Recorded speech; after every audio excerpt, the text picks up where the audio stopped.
No, what do you mean?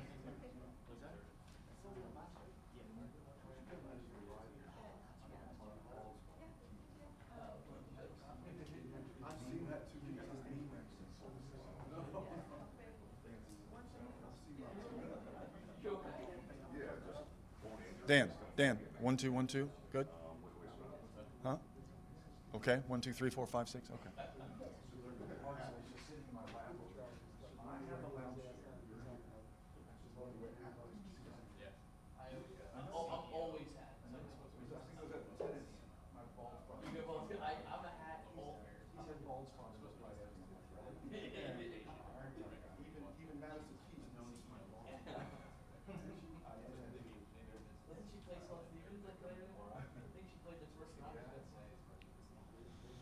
Good afternoon, everybody. It's great to have everybody back here in person this year. New season is upon us. Thursday night at number 22, Coastal Carolina. Here to talk about the Bulldogs head coach, Brent Thompson. Thank you, John.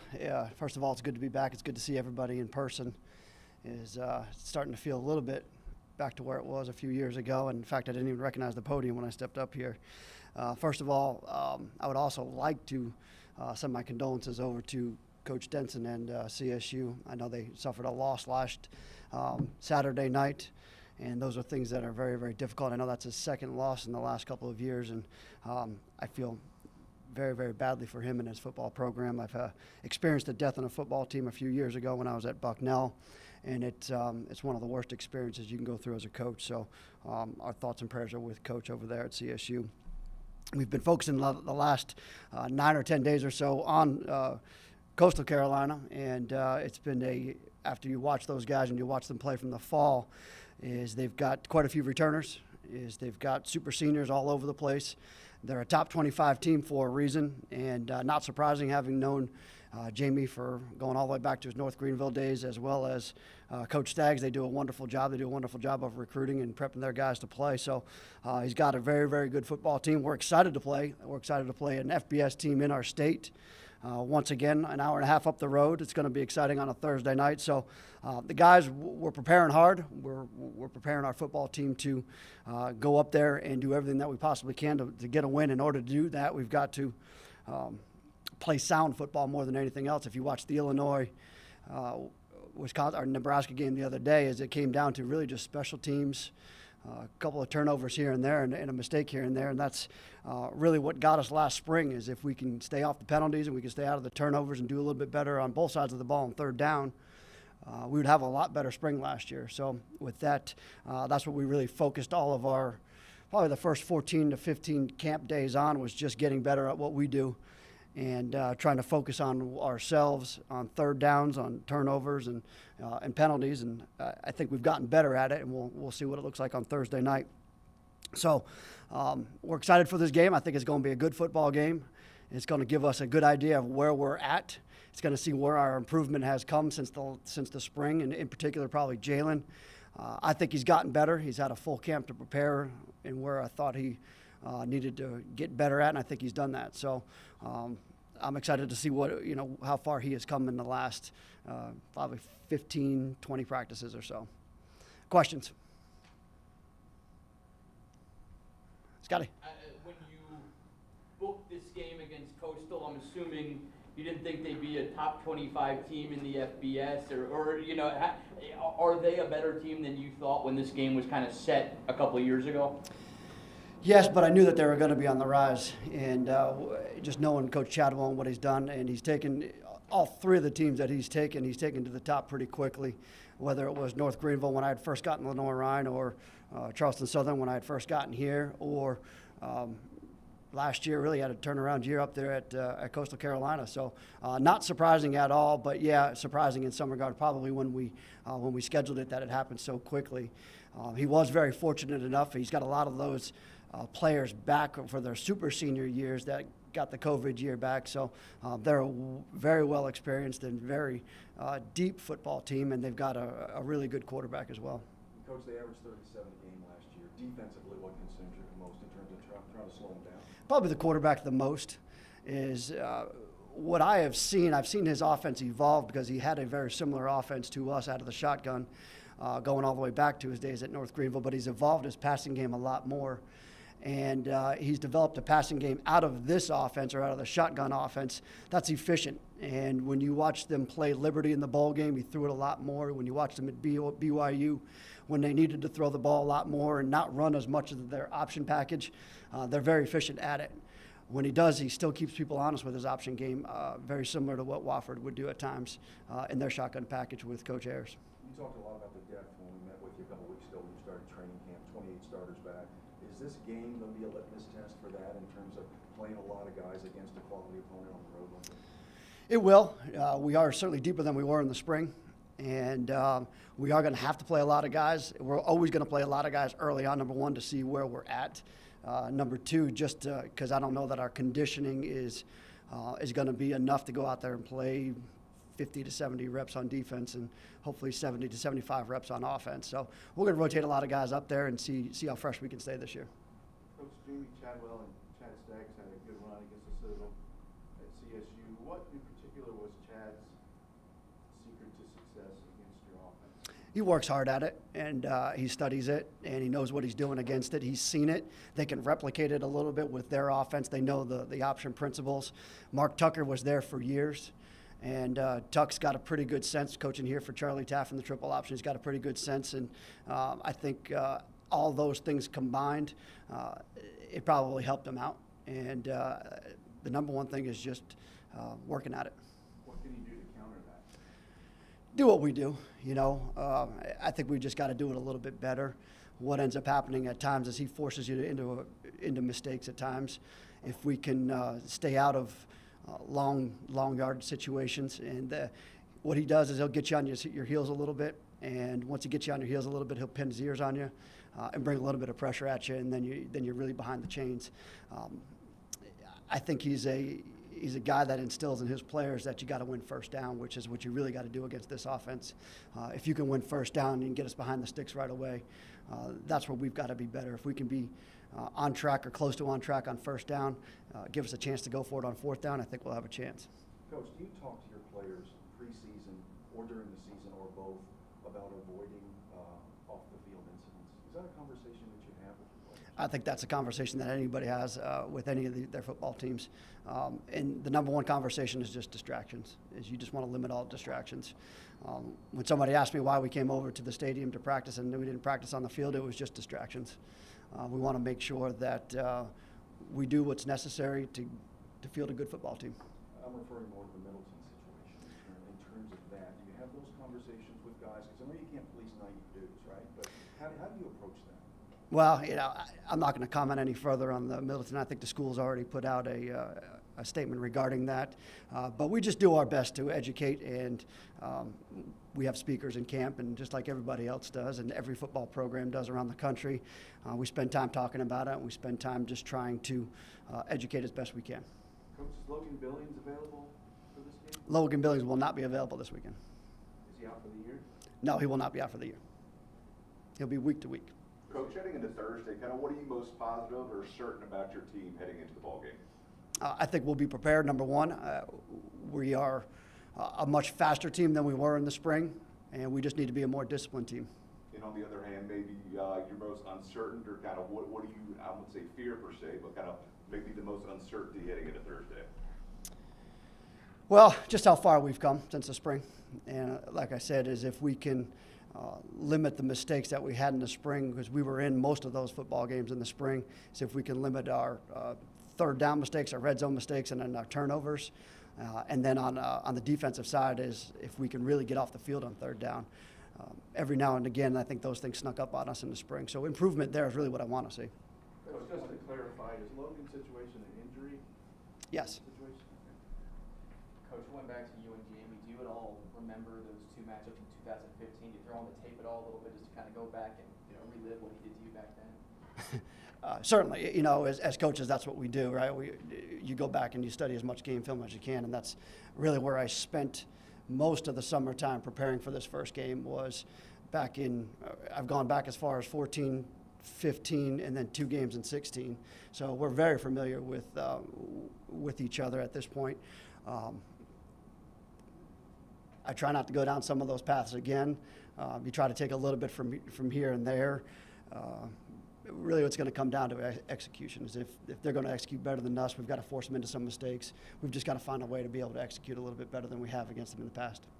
Just heard Luke on the radio on the way over here saying something about the travel plans changing. You're going up Thursday or something like that. Is there something happened with travel plans? No, we've always scheduled it to stay. We're going to stay here on Wednesday night. We will travel up day of Thursday, and it's a 7 o'clock kick up there. So I don't like to be anywhere for, especially an hour and a half up the road.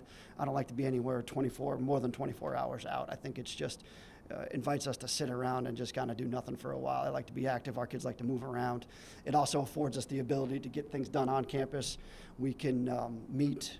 We can walk through. We can eat in our own dining facility there. Just things are a little bit more easier and functional when you're only an hour and a half up the road.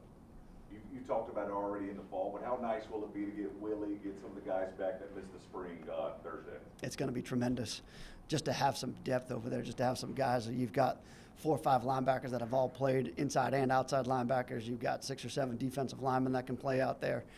Some secondary guys that have all played. More than 2 or 3 A-backs, more than 2 or 3 wide receivers. It just helps your game planning out as it opens up so much more. Plus, you've actually had you'll have 25 practices to prepare for it, where in the spring you had the 25 practices, but you really didn't have any walkthrough time or meeting time. Coach, with Logan and I guess Clay both out, what is the V-back situation? Well, you still got Storch. Logan Brott will still be there, so the 2 guys that played last year for us will be the B-back situation going into this game. Do you feel like this is about as experienced a defense as you've had, and what could that mean for you? I think number 1 is an experienced, but number 2 is it's as fast a defense as we've had. When I sat back and watched us in the 2 scrimmages, I think playing fast here it makes a world of difference, and experience helps that. Knowing what you're doing, knowing how you're going to get there. Yeah, we've got some talented players out there, but our players know what they're doing right now. And 3 years and Tony running the defense over there, 3 years guys playing in it. I looked out there and I was going back to even the Furman games when Chad was up at Furman you've got to watch those different defenses and those guys move around as well. So both sides of the ball, we're going to be able to move quickly. And I think that's going to make a world of difference in this season as opposed to last season when we didn't have a whole lot of guys. Our guys were tired and wore out and not as experienced. Coach, I know you played in front of limited fans, no fans sometimes last year. It's supposed to be a full house this Thursday night. What's that going to be like having a full house? Oh, it's going to be awesome. It's going to be awesome. And then it's going to be awesome next week when we get back down here on September 11th with our new scoreboard here. And I thought we had a great camp here, down here at the stadium. It's going to feel like it's a home environment for us because we've practiced here, we play here. When you go up there, it's going to feel like a normal football game. Thursday night, I think it's progress for us at this point. Are you seeing the bus up with fans? Like, are you expecting a pretty good? I don't think we are, but I do expect a good turnout. We've got a good Horry County club up there and a lot of people coming down to hopefully spend Labor Day in Myrtle Beach. Coach, can you sort of run through the game day schedule since you're going out the day out? Yep. So we'll stay in our home hotel as we do in home games here. We will get a meeting and a walkthrough in sometime around 8:30, 9:30 in the morning there. Meet, walk through, have a breakfast in there, and then we will probably have a quick, smaller lunch at about 11:30 to 12 o'clock, and we'll depart about 12:45. We'll head up to Myrtle Beach. When we get up to Myrtle Beach, we will eat pregame meal in Myrtle Beach at about 3 o'clock. And then we'll get to the stadium somewhere about 2 hours and 15 minutes, 2 hours and 30 minutes out. The changing facilities are a little bit small, so will give us a little bit more time than our traditional 2 hours. Coach, another thing you talked about a couple of weeks ago when you started camp was Jalen improving as a passer. How would you gauge that at this point in terms of what you see? I think he's gone from about a 3 or a 4 to a 6 or a 7 at this point. He's gotten more comfortable in the pocket. We've worked a lot with him on that, but we've also tried to focus on things that he can do and things that he can do well instead of trying to force things at him that he doesn't do well. So you'll see a mixture of things that we've used in the past to try to help him get comfortable back there. We're still going to find out because he's been wearing a red jersey, which you're going to find out when you have real live guys coming at him. Zach Blanchard is a new name on the depth chart, and he's listed as a co-starter. Let's talk about his impact and progress. Pretty strong guy. Zach is, I think you've seen Donnell's Twitter, as most people have, is he's one of the biggest offensive linemen we've ever had here. At one time, he was 350 pounds. He's gotten to about 335 right now. He's in great shape. Hands down, our strongest offensive lineman, our strongest player right now. He's got a lot of the records in the weight room as a sophomore. Started the Sanford game, so does have a little bit of game experience, but started at center. I thought that he would be best served with Hayden Haas coming back, that we would move him to guard and give us a little bit of a three-man rotation at guard with JB, John Toole, and him. I thought all three of those guys, being that when we see covered up teams, four-down teams, he's going to be able to provide some strength at point of attack.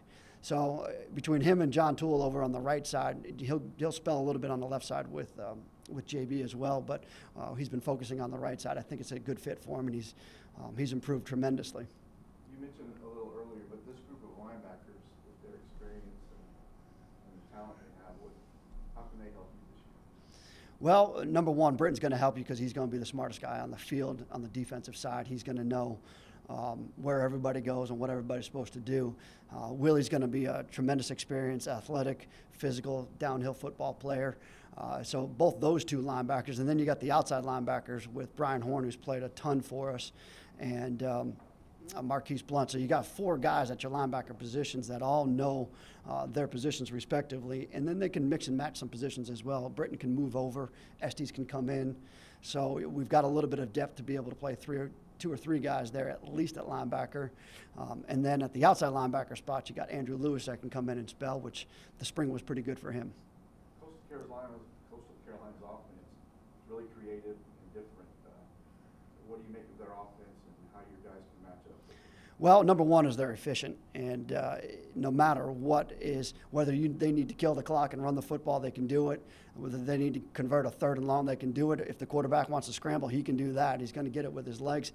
He's a tremendous operator in there.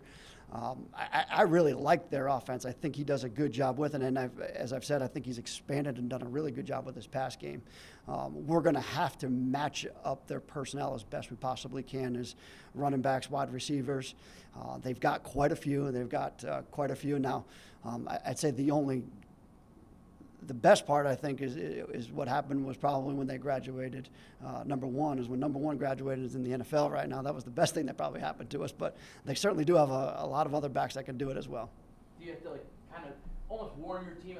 They're a team that's going to try to get under your skin. I mean that's kind of what Jamie does. I mean it's what his team does. Do you kind of warn your guys don't let them get under your skin with all other extracurriculars? I'll put it to you this way, Scotty. The one thing that I've been preaching really in the last two scrimmages as well, and this just doesn't have anything to do with Coach Chadwell or anything, but we got to have better poise out there. We can't let that. Experienced teams don't let that stuff bother them.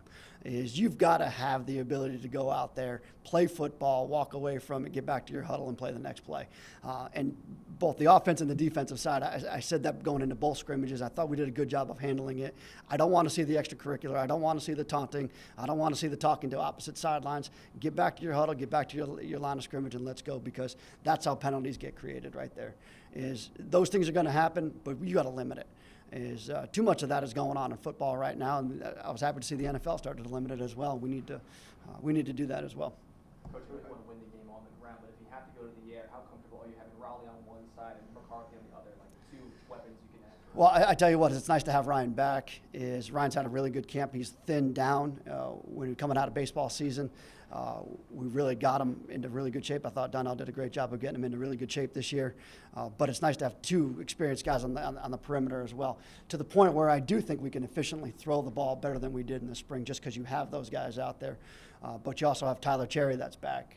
You also have Cole Owens that's back. So you got four guys that can play right there. Carter Moody played for us in the spring and returned punts. So you got five guys at wide receiver, Sumi Carlay playing tight end. So you got six guys that can all mix and match personnel and formations for us. It just opens up more that you can do. It was only 5 or 6 years ago you beat Coastal in the playoffs. Can you put in perspective how much has changed up there since that game? Well, number one, I think the stadium has grown larger. There's having not seen them in person, but just watching them on film, they're a lot bigger, they're a lot stronger when they went to FBS. I knew they were probably sitting on a gold mine, as all they needed was just a little bit of funding pumped into it from an FCS to an FBS, going from 63 to 85 scholarships because of the location, because of they can pull transfers. I think the transfer portal has helped them out tremendously. So the school itself is benefited from that. So a lot of things just went in their favor when they went FBS. I think the influx of money, as well as the transfer regulations deregulating a little bit, is going to help them out. Is Sergeant Bass going to make the trip? I don't know yet. That's a good question. As of right now, probably not. But is he still hanging in there? Oh, yeah. And how's he doing? He's doing wonderful. Thank you. Do you ever like just kind of overhear your guys? Like, is there talk in the locker room? Does it even come up in conversation, like NIL deals and like, oh, if we show out tonight against an FCS team or FBS team, maybe we can land some money. I mean, it's kind of like the new reality. Do you ever overhear it, or is it something that's totally not even talked about? It's just if they get a call from a company on Instagram or whatever. I briefly touched on it during camp, and that was kind of the last thing that I said about it. But if that's what motivates you, then that's what motivates you, I guess. That's certainly fine. Whatever it is that gets you going is fine. Hopefully football alone gets you going. But, if there is some monetary value that you can attach to it, great. Good for them. But I don't think that's kind of been in our forethought at all. But once again, as I don't venture too much into the locker room to listen to that kind of stuff. Kind of stick to business when we're on the field. Have you ever played on a teal or any color before? Just I think the last time that we were up there was the last time. There's a little bit of a glare that comes off of the teal turf at times that I do remember. It's ugly, right? I was trying to get us to do a Citadel blue turf out here. That didn't go very well. Coach, this is the Citadel's, quote, money game for this year. How does that fit into the rest of your schedule, depending on what happens Thursday? I'm not sure if I'm making myself clear. Like, compared to a Clemson or USC game if you were playing them. Are you playing Coastal any different? No, I don't think so. I approach it the same way. When it comes down to it, they're an in-state opponent. They're an FBS team in-state, just right down the road from us. And let's face it, a lot of my guys didn't get recruited by them. So we say the same thing, right? Alabama didn't recruit you guys. Clemson didn't recruit you guys. You guys are here. We got to go out and play with a chip on our shoulder in order to, hey, if you really think you can play at that level, we got guys going home. Keontae Sessions going to get his first chance to play in Myrtle Beach. So a lot of that motivating and driving. And I said one of our goals, we play 5 in-state teams this year. How fun and exciting is that? We don't have to travel very far out to go play visiting teams and get paid. Any other questions? Thank you, Coach. All right, thank you guys. Thanks,